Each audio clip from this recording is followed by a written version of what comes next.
Hi, my name is Dr Chatterjee, medical doctor, author of The 4-Pillar Plan and television presenter. I believe that all of us have the ability to feel better than we currently do, but getting healthy has become far too complicated. With this podcast, I aim to simplify it. I'm going to be having conversations with some of the most interesting and exciting people both within as well as outside the health space to hopefully inspire you as well as empower you with simple tips that you can put into practice immediately to transform the way that you feel. I believe that when we are healthier, we are happier because when we feel better, we live more. Today's episode is going to be the final episode in season 1 of my Feel Better, Live More podcast. No need to worry, guys. The podcast is going to be continuing, but it's been an incredibly busy year and I've decided to take a break over the summer and spend some downtime with my family. Since the launch of the podcast in January, I've managed to release a brand new episode every single week for almost 6 months now. And I've decided to take some time this summer to reflect and relax and think about how I can make this podcast even better and more relevant and inspiring for you. If you get a minute to go to drchatterjee.com/survey, I'd be incredibly grateful. It's a very quick survey that's going to help me understand what you think of the podcast. It will also help me determine what would be the best way to move it forward. So, guys, maybe at the end of this episode, if you have a couple of minutes spare, if you could go to drchatterjee.com/survey and give me some feedback, it will help me come back in September with a brand new and a much more exciting podcast. Today's episode is the second part of my conversation with world-leading sleep researcher and author of the fantastic book, Why We Sleep, Professor Matthew Walker.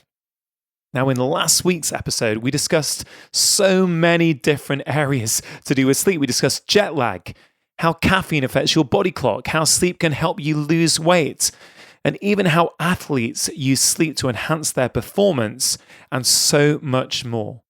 If you have not listened to last week's episode yet, I highly recommend that you go and check it out now before you start listening to today's episode, which is part 2 of my conversation. At the end of last week's episode, Matthew tells me how since the 1940s, we have lost about 20% of our sleep and how devastating the consequences have been on our health. We pick up the conversation today just after I've been telling Matthew how, as a doctor, I'm always incredibly passionate about lifestyle changes because not only are they harmless, they also affect multiple different pathways and organs in the body rather than just one. I love what you were saying that, in medicine, we're often, or even in research and pharmaceuticals, we're often trying to sort of manipulate one pathway in one area of the metabolic system or one aspect of the immune system or one feature of the cardiovascular system.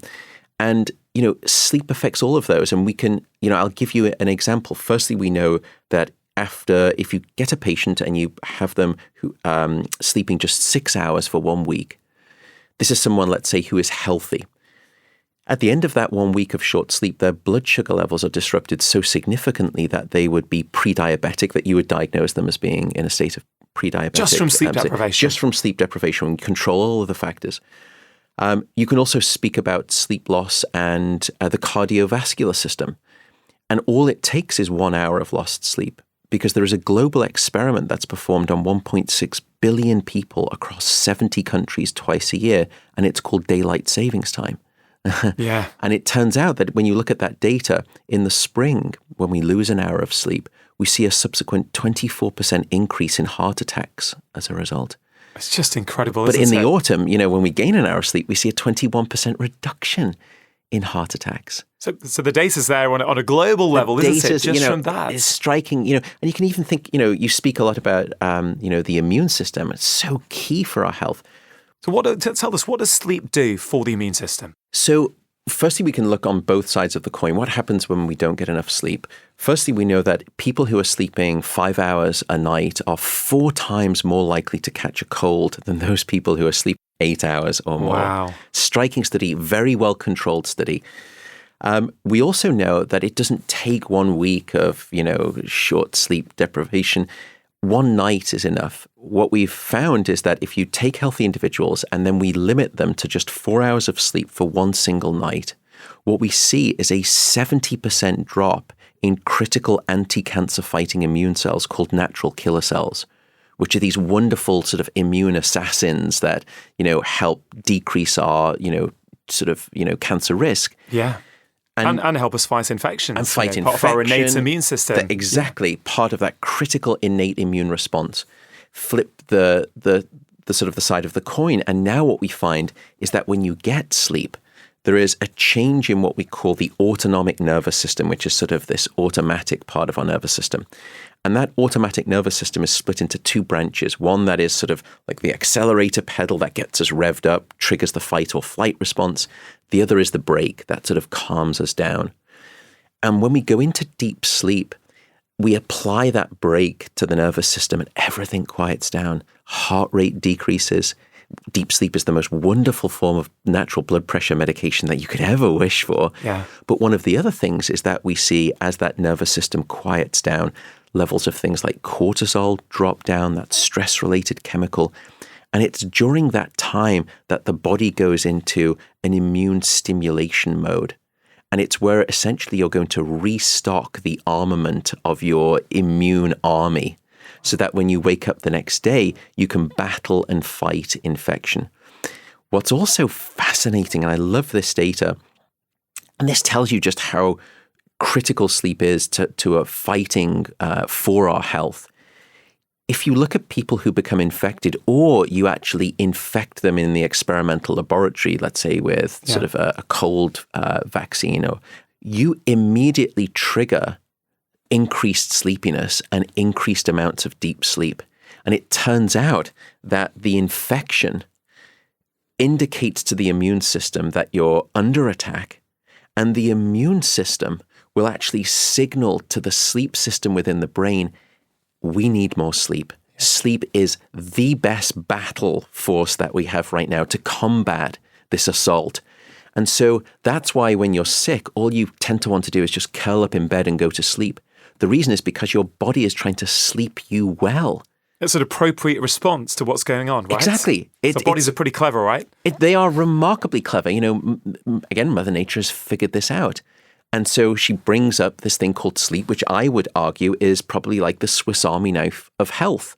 Whatever ailment you are facing, it is more than likely that sleep has a tool in the box to try and help fight it. That's so key. Whatever ailment you're facing, guys, if you're listening to this, whatever you're suffering from, whether it's a lack of energy on a day-to-day basis, or whether it's that you're worried about your risk of developing a chronic disease such as type 2 diabetes or heart problems as you get older, what Matthew is saying, what Professor Walker is saying is that sleep, improving your quality of sleep, is going to help you with all these different facets. It's going to help reduce your risk. It's going to help increase your energy. It's also going to reduce your risk of actually getting disease in the future, which is just absolutely incredible. I mean, we are going to move on to tips, because I know many of you will be thinking, okay, this is all great. I'm sort of hearing about all these things that sleep does, but how do I get more? So we're going to come to that shortly. But so much I want to talk to you about, Matthew. I mean, I think we could easily make this like a full day podcast. I'm that fascinated in this. I would love to return at some point, should you wish me to. Yeah, well, 100%. But I think,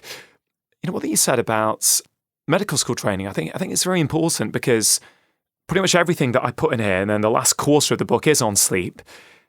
I'm not convinced that any of that came from my medical school training. So that was all self-taught from, spending hours on PubMed, reading research, going to conferences, trying to learn more, because I wanted to help my patients more. And I thought, I need to know more about this so I can actually do my patients, and give them a better service. So you're saying that, maybe medical students may get maybe 2 hours or so, and you'd love to sort of try and help that and get maybe a sleep curriculum into medical schools. And this really, I think one of the reasons we get on so well is there's so much synergy in our viewpoint in terms of how we think this needs to change. So what I've done over the past 6 months is develop a brand new course with a colleague of mine, Dr Chatterjee, called Prescribing Lifestyle Medicine. And it's a one-day masterclass to teach healthcare professionals, but primarily doctors, on the basics of, lifestyle medicine, if you will, as a term.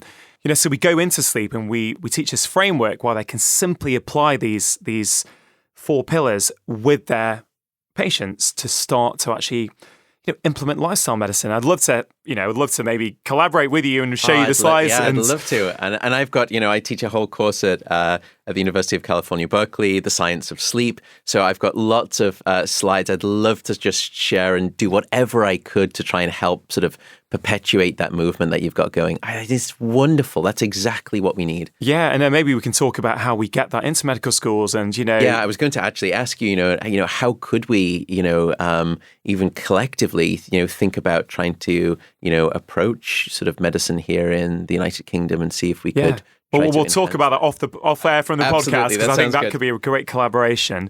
Okay, Matthew, I know you're short on time, and again, we could just go on for so long. I was going to ask you about sleep and stress, but I think, guys, for those of you listening to this, I cover that in quite a bit of detail, I think, with you on my chat that's on my Facebook page, which is facebook.com/Dr Chatterjee.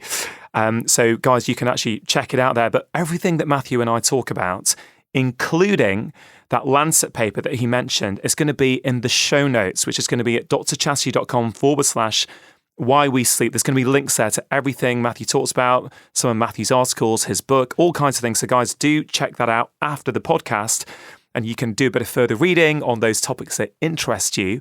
Where to go to next? I mean, one thing that we do talk about on that course, and I think we've not spoken about this yet, is about sleep and its role in mental health. And, what's interesting, you mentioned bidirectional relationships before and how a lack of sleep can increase our risk of problems, but also sleep can be a treatment as well for various things. And I wonder if you could talk about that in relation to mental health problems such as anxiety and depression, and maybe from then just move briefly onto Alzheimer's if possible. Yeah. So we've done a lot of work in this area of sort of sleep and mental health. I think the first point to note is that we have not been able to discover a single psychiatric condition in which sleep is normal. Wow. And I think sleep has a profound story to tell in our understanding, in our treatment, maybe even ultimately at some point our prevention of grave mental illness. And I don't say that flippantly. Firstly, we've done some work where you can take healthy individuals and you can deprive them of sleep for a single night. And then you place them inside an MRI scanner and you look at how their brain has changed. And what we find is that these deep emotional brain centers erupt when you're sleep deprived. You become a lot more emotionally reactive, impulsive. There's a deep brain center called the amygdala, which is one of the centerpiece regions for the generation of strong emotions. That part of the brain is up to 60% more reactive when you're sleep deprived relative to when you've had a good, solid night of sleep. And we've also found That's a huge amount. It's a 60%. It's very difficult to usually see that type of a change in the brain without some kind of pathology or drug. And I think sleep deprivation will do it. On an intuitive level, most people recognize that when they haven't slept well, they're just a little bit more reacted to things. That email from their boss, for example, can be easily misinterpreted. Are they annoyed at me? Are they, you suddenly start to see things that aren't there. And I've just, as I mentioned this before, I've just completed my second book called The Stress Solution, which is going to come out in January. And I cover a little bit of this that you're talking about in that to really try and show people that, lack of sleep is a stress on our body. And 60%, that's incredible. Change in the brain, yeah. And I think it really comes, you're absolutely right.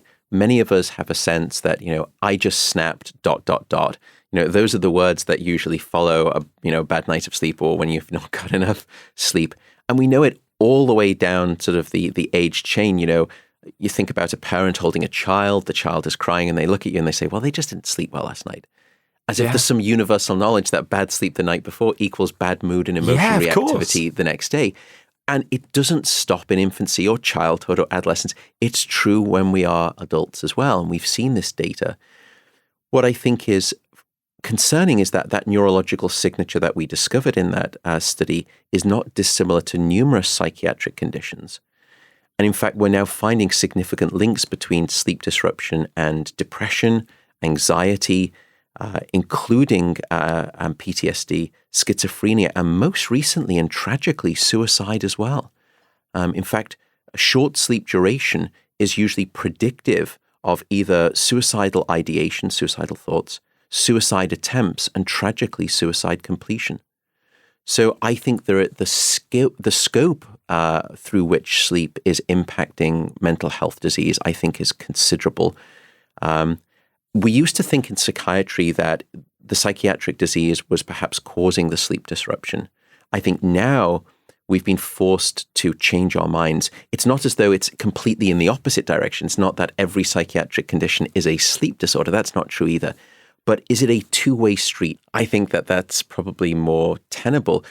In fact, is the dominant flow of traffic perhaps more in one direction than the other? I think that's also reasonable to assume on the basis of the data right now as well. So I think there's clearly an intimate relationship between our mental health and our sleep health. Matthew, these, the implications of what you just said, I think, are so profound. We've got to accept in the 21st century, not only do we not prioritize sleep enough, we're a chronically sleep-deprived society. We're now going through a mental health epidemic. Mind, the charity here in the UK, say that about 1 in 4 people in the UK now in any given year are going to be diagnosed with a mental health problem. Right, now that's incredible. And when you hear about that research, we think chronically sleep-deprived society, mental health problems on the rise. Yes, there are other factors. Okay, I don't think both of us agree on that. Yeah, we're not trying to say it's all to do with sleep, but what we are trying to say is that sleep is a critical part of the equation and one that we can no longer afford to ignore. So I find that research fascinating.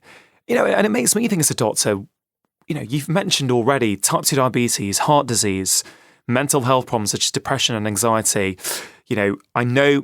At our previous discussion, again, guys, I'd point you to that Facebook discussion because we won't have time to go into this today, but we will when I get you back on the podcast. On our Facebook discussion, we did go into Alzheimer's and how, sleep deprivation you feel may be causative now or one of the causative factors that causes Alzheimer's disease. That's right. I'm thinking, well, I often say this when I'm teaching doctors, why are we not bringing up sleep quality with pretty much every single patient that walks in through our door? And you could imagine the cost savings to, our economy. In fact, the Rand Corporation recently did a survey, the enormous cost of sleep deprivation throughout a number of developed nations. What they found was that a lack of sleep costs most nations about 2% of their GDP. So here in the United Kingdom, that's £30 billion of lost economic value caused by insufficient sleep. In the United States, it was $411 billion. In Japan, it was $138 billion. In other words, if you solve the sleep loss epidemic, imagine you could almost double the budget for education, or you could perhaps even halve the healthcare deficit. Theresa May just this week, as we're speaking here, the Prime Minister of the United Kingdom, described a £20 billion injection of funds into the national healthcare system. And there's uproar about where that money is going to come from. Sure. Well, if we just simply prioritized and solved the sleep epidemic, the sleep loss epidemic, we could cover that and still have £10 billion left over. Yeah, I know. And this podcast doesn't sound to be too political, but I would say that, I find a lot of the messaging around the NHS in public very short-sighted. It's about pumping more money in to fix downstream issues, whereas we've got to look at prioritizing sleep as a society, whether it's the lighting that's used in hospitals when patients are trying to recover from illness, which isn't very helpful a lot of the time, whether it's teaching our children about it and encouraging good habits, at school, but also as parents with our kids, really ingraining. And I think, we've not really got into technology today and how the overuse of technology can potentially be problematic for sleep.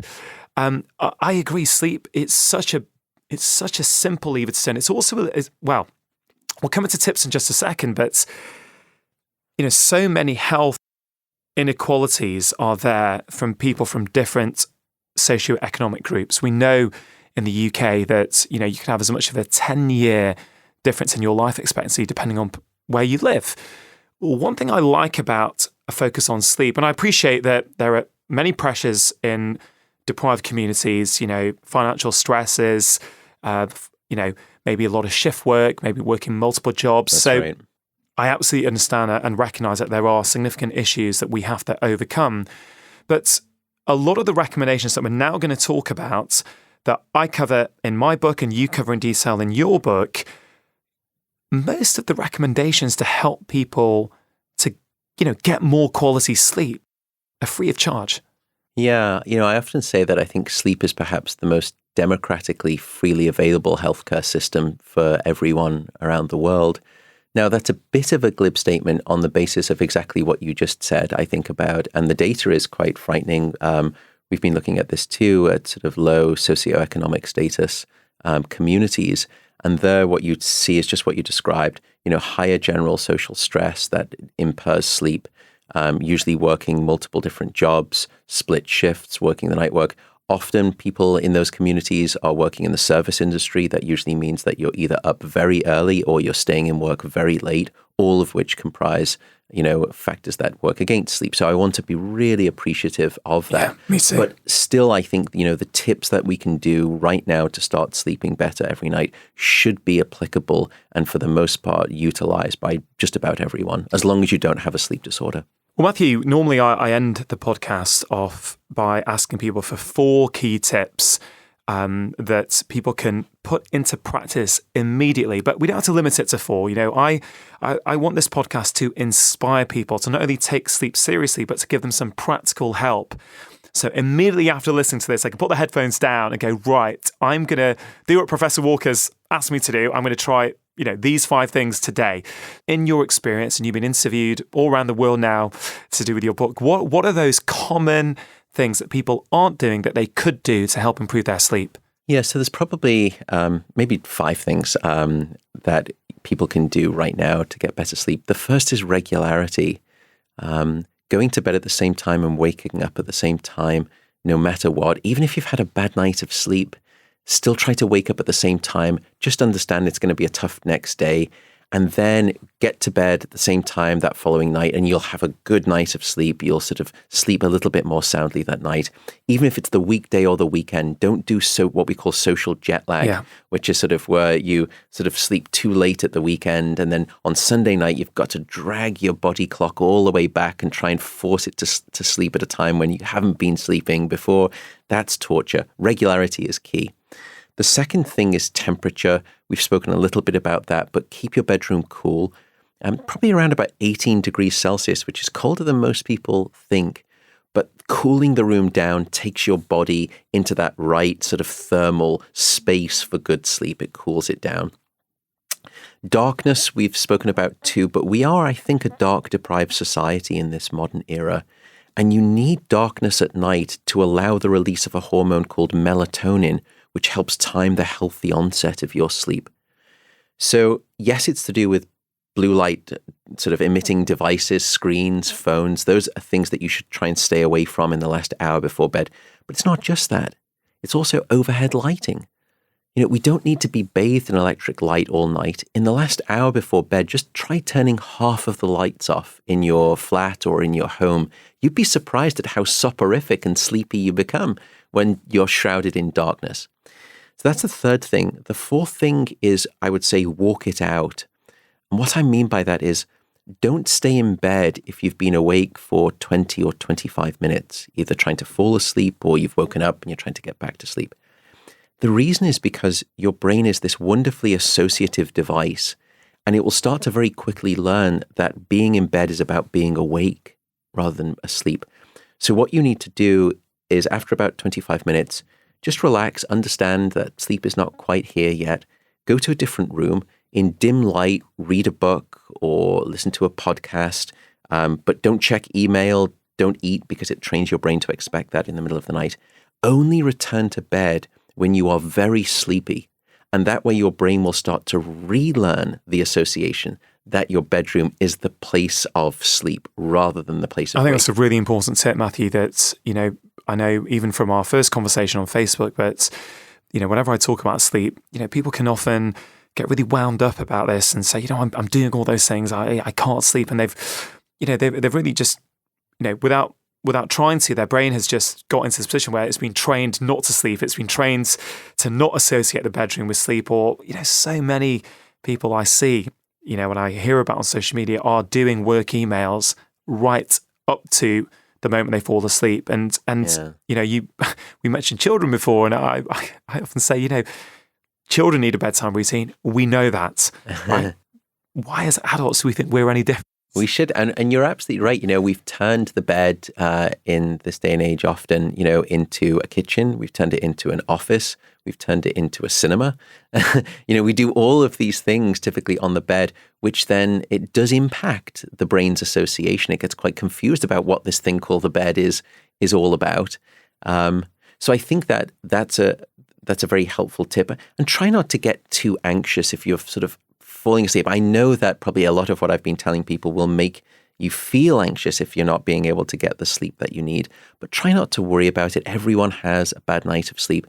Just get up, understand that you're going to be awake for a little bit longer, and then go back to bed, and you will start to relearn that association. And in fact, a lot of you know, people and patients will say to me, well, you know, I've been falling asleep on the settee watching television, and then I get into bed and I'm wide awake and I don't know why. And again, it's because of this association that you've learned with the bed. The final two things, one of which we've mentioned, is what you intake into your body, caffeine and alcohol. We've spoken about caffeine, but I'll speak about alcohol quickly. Many people use alcohol as a sleep aid, and it is anything but an assistant to sleep. Alcohol is a class of drugs that we call the sedatives, and sedation is not sleep. Unfortunately, sedation is not sleep. It's very different. So what you're doing when you have a nightcap or you use alcohol to try and get to sleep, and many people do, understandably so, they mistake one for the other. You're just knocking your cortex out. You're not in natural sleep. The two other problems with alcohol and sleep, firstly, alcohol will fragment your sleep. So if I were to record someone's sleep in the laboratory after they've had a couple of drinks, their sleep is littered with all of these awakenings throughout the night. Now, you tend not to remember waking up, but the next day you feel, again, unrefreshed. You don't feel sort of bright and alert or restored by your sleep. But you don't remember waking up, so you don't link it to the alcohol. But alcohol is bad at fragmenting your sleep, produces poor quality. The final thing alcohol is good at doing is blocking your dream sleep or your REM sleep. And we know, to come back to our conversation, REM sleep is critical for emotional first aid. REM sleep provides overnight therapy. It's a form of emotional convalescence, and alcohol will block that REM sleep quite viciously. So those would be the 5 tips, I think, for better sleep. Yeah, Matthew, thanks. I love that.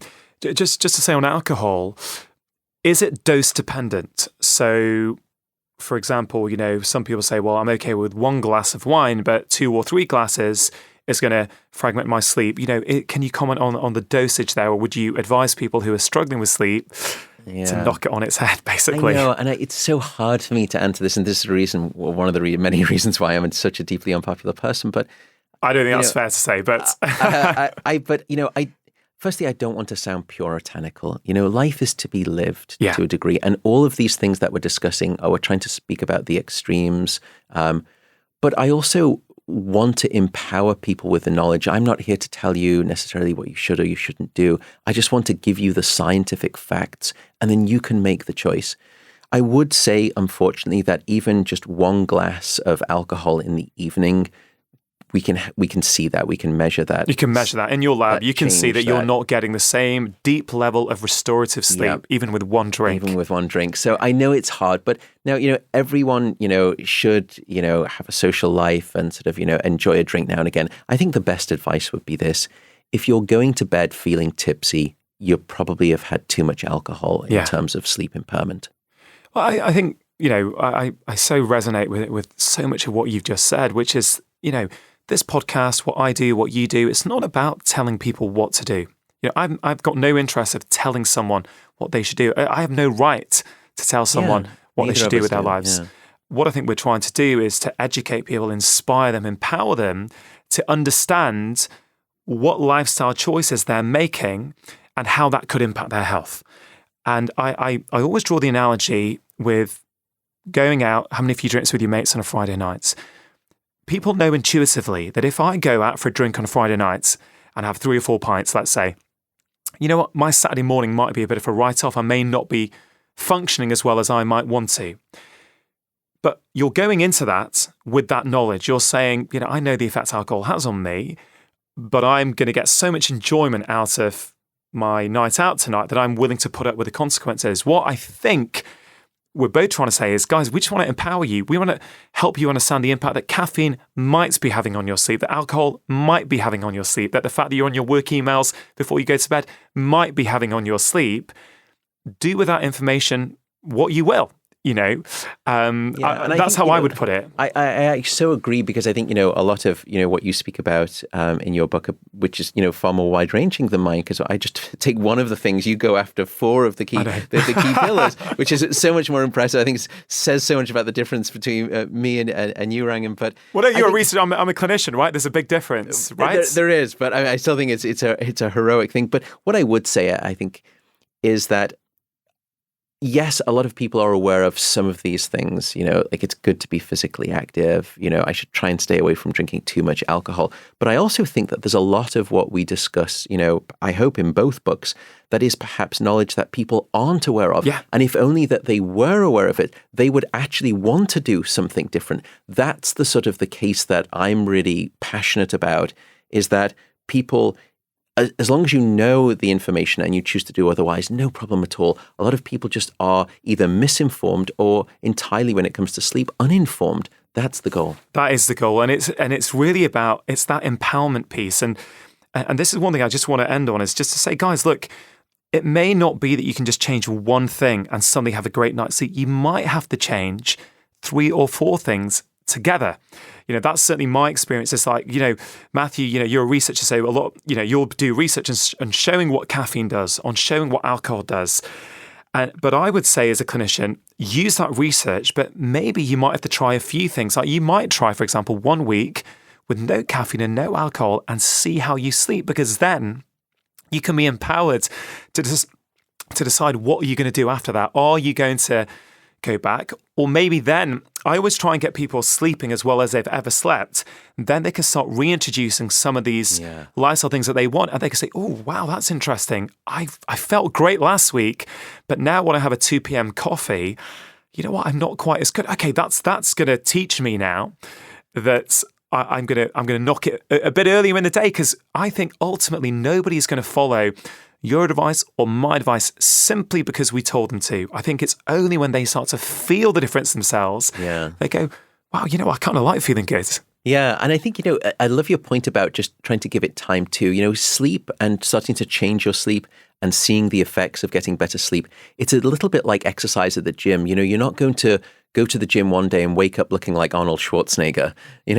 It just takes some time, but if you commit to it, you will see gradual change. And it's the same thing with sleep as well. But I also think, I love the idea of you putting sleep in that bedrock place and then starting to introduce the other factors. What's lovely is that many of them will actually fall in place when sleep is stabilized. And I'll give you a good example of diet. We know that without sufficient sleep, 2 critical appetite hormones go in opposite bad directions. One of those hormones is called leptin, which is a hormone that sort of signals to your body you're full, you don't want to eat anymore. The other hormone is called ghrelin, which does the opposite. It says you're not satisfied with your food, you want to eat more. And despite leptin and ghrelin sounding like 2 hobbits, they are actually real hormones. What's interesting is that when you sleep deprive people, or even just limit them to maybe just like 5 or 6 hours of sleep for a week, levels of leptin, which say you're full, don't eat more, they drop down. Levels of ghrelin that ramp up your hunger and say, I've just eaten a big meal, but I'm not satisfied, I want to eat more. That hormone skyrockets when you're underslept. So no wonder people who are sleeping just 5 to 6 hours a night will actually eat on average somewhere between 200 to 300 extra calories every single day. Yeah, so you can solve sleep and you will actually start to not want to eat as much. Yeah, and this is why a part of weight loss is to sleep better. It's a critical factor. And I think next time I get you on, Matthew, we'll probably go into detail on that. We'll probably go into detail on Alzheimer's and maybe even things like menopausal symptoms and hormonal symptoms that I also see sleep deprivation playing a huge role in. I know you're on a really busy schedule. That's what happens when you have such a popular international best-selling book. Well, and you know all about that too. So. Well, guys, I'd highly encourage you to pick up Matthew's book, Why We Sleep. It's absolutely brilliant. It's got pretty much everything you've ever wanted to know about sleep. I think you'll probably find in that book. I look forward to when you release a later edition, when you've got newer research coming out in the future at some points. But Matthew, one question I like to ask my guests who are, leading researchers in the field is, as you became more and more aware of all this sleep research, what was the biggest thing in your own lifestyle that you changed on the back of your research? I think it was probably caffeine. I think just seeing the data and then doing those types of studies ourselves, and particularly the finding that we discussed where even if you're asleep, the quality of that sleep is just not as deep. That really got me concerned. And that's when I really started to pay attention to my caffeine content. And are you teetotal now with caffeine, or are you? So right now, yeah, I am. I drink decaffeinated tea and I drink decaffeinated coffee. I sometimes, I've ebbed and flowed between sort of having coffee in the morning because I do feel it's alerting benefits. But, we didn't necessarily evolve to be medicated with caffeine. And I think anyone who's, drinking caffeine at 11 a.m., which on the basis of your circadian rhythm, if you listen to the wonderful podcast with Sachin Panda that you did, your peak of your circadian rhythm is right around sort of the 11 o'clock period. That's when it should be almost impossible for you to fall asleep. But yet, I sometimes look around on an airplane when I'm leaving and people, half the plane is asleep at 11 o'clock. Yeah.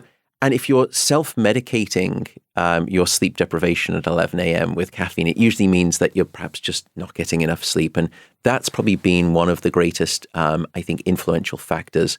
That and the impact on my productivity, I think that was the most underrated. And it actually forced me to start doing a lot of research on sleep loss and productivity that maybe on a second podcast we can talk about. We can get into, yeah. But, my ability to maintain focus and produce high quality output work is dramatically dependent on the sleep that I've been having at night. That absolutely echoes what Professor Panda said a few weeks ago on this podcast.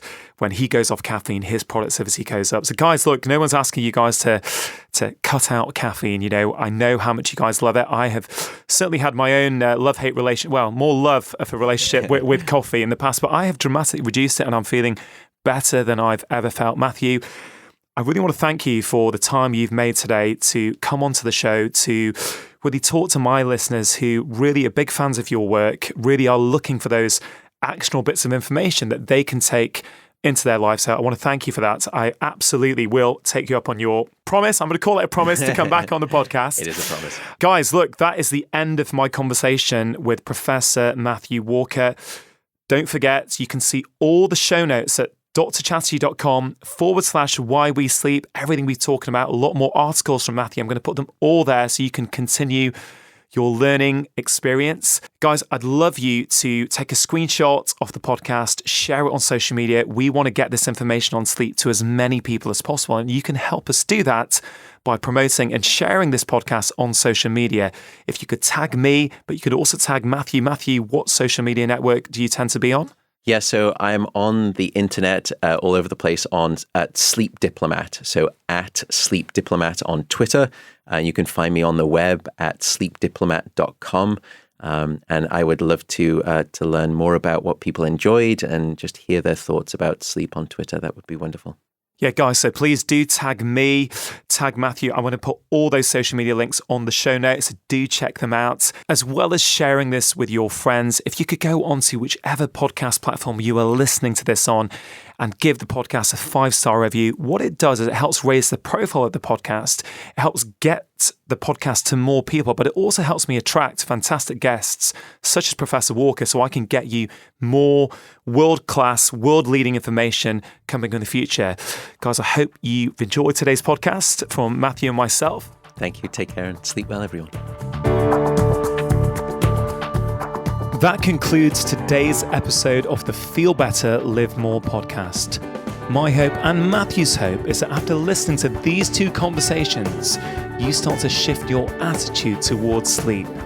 I've said many times before that if you are not prioritizing sleep in the 21st century, you are probably not getting enough. Use the tips that we went through in this podcast to make small changes that will improve your sleep health immediately. There are plenty more tips on sleep in Matthew's book, but also in my book, The 4-Pillar Plan, which is available in many countries around the world. And in the USA and Canada, it's available under a different title, How to Make Disease Disappear. Matthew and I have touched on the fact that sleep is a significant stressor on the body, and I go into detail about this, as well as stress in general, in my upcoming book, The Stress Solution, The 4 Steps to Reset Your Body, Mind, Relationships and Purpose, which is available to pre-order now. If any of these books interest you, if you go to the show notes page, drchatterjee.com/why we sleep, you can access everything that Matthew and I discussed. You can look at many different articles that Matthew has written, but you can also order some of these books.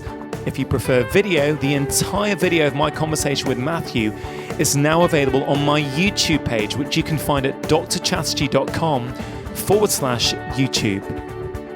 Guys, as I mentioned in the introduction, this is the very final episode in season 1 of my Feel Better, Live More podcast. I'm super grateful for the support and the love that you have given this podcast since I launched it back in January. We have together almost hit 1 million listens now in just 6 months, which is frankly phenomenal. Remember, if you have 2 minutes to fill out a really short survey at drchatterjee.com/survey, it will help me understand what you want to see more of and what kind of guests and information you would like me to have on the show.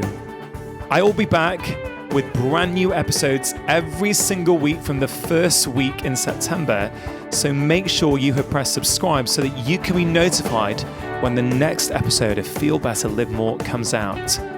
From me now, I'm signing out from season 1 of the Feel Better, Live More podcast. I hope you have a wonderful summer. Enjoy whatever you are doing. Remember, relaxation is a critical pillar of health. So I hope you all manage to get some time to chill out over August. I will see you back after the summer. And remember, it is always worth making small changes to your lifestyle, because when we feel better, we live more.